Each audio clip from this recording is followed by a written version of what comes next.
नमस्कार, मी आहे the GS. आपणा सर्वांचं पुन्हा एकदा स्वागत आहे माझ्या यूट्यूब चॅनलमध्ये. अगदी परवाच मी एक व्हिडिओ रिलीज केला, संतच भगवंत आहेत का. माझ्या बऱ्याचशा सहकार्याने तो व्हिडिओ पाहिला आणि अजूनही लोकांच्या मनामध्ये प्रश्न आहे.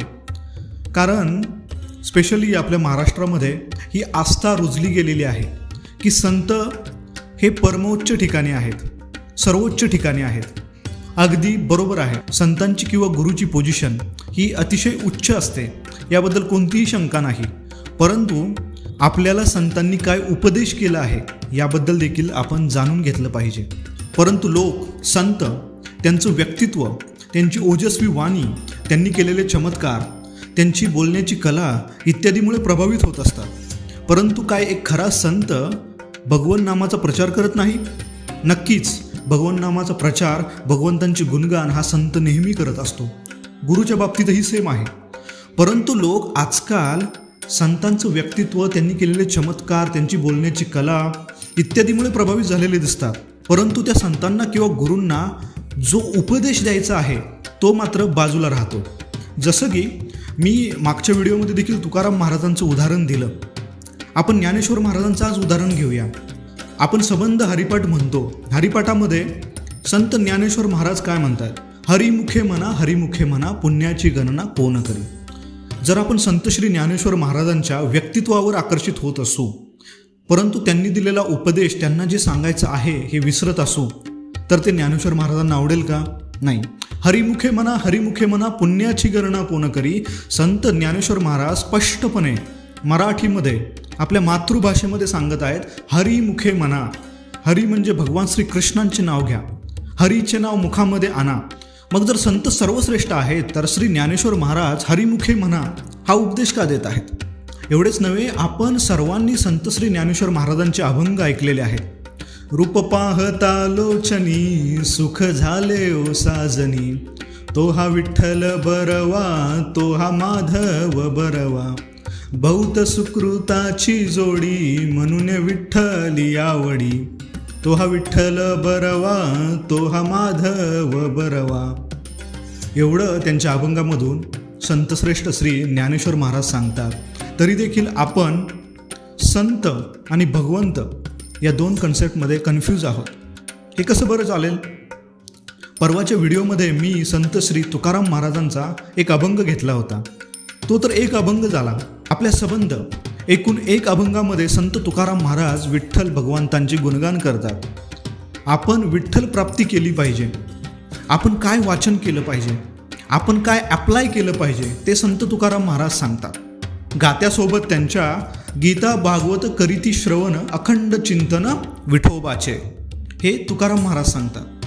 मग जर श्री तुकाराम महाराज हे सांगत असतील की गीता आणि भागवताचं तुम्ही श्रवण करा आणि स्मरणात अखंड विठोबाचे चिंतन राहू द्या, मग या ठिकाणी भगवंत कोण आणि संत कोण? संत श्री कबीरदास उत्तर भारतामध्ये होऊन गेले. त्यांच्या सुश्राव्य दोह्यांच्या माध्यमातून त्यांनी भगवान श्री कृष्णांच्या लीलांचा प्रचार केला. संत श्री एकनाथ महाराज यांनी भारुडातून, गवळणींमधून भगवान श्री कृष्णांच्या नटखट लीला, भगवान श्री कृष्णांचे वृंदावनामधील वास्तव्य याचाच गुणगौरव केलेला आहे. संत मीराबाई, संत जनाबाई, संत मुक्ताबाई, संत सोपानदेव, इतरही अनेक संत. श्री गोंदवलेकर महाराज देखील श्रीराम जय राम जय जय राम या नावाचा उपदेश करतात. आपण हे नाव घेतलं पाहिजे, कारण राम आणि कृष्ण हे स्वयं भगवंत आहेत, यामध्ये तिळमात्रही शंका नाही. मी माझ्या पूर्वीच्या अनेक व्हिडिओमध्ये सांगितलेलं आहे, कृष्ण असतो भगवान स्वयं, कृष्ण हेच भगवान आहेत. मग आपल्याला कन्फ्युजन का हवंय? कृष्ण, राम हे स्वयं भगवान आहेत, आपण त्यांच्या पवित्र नावाचा जप का करत नाही?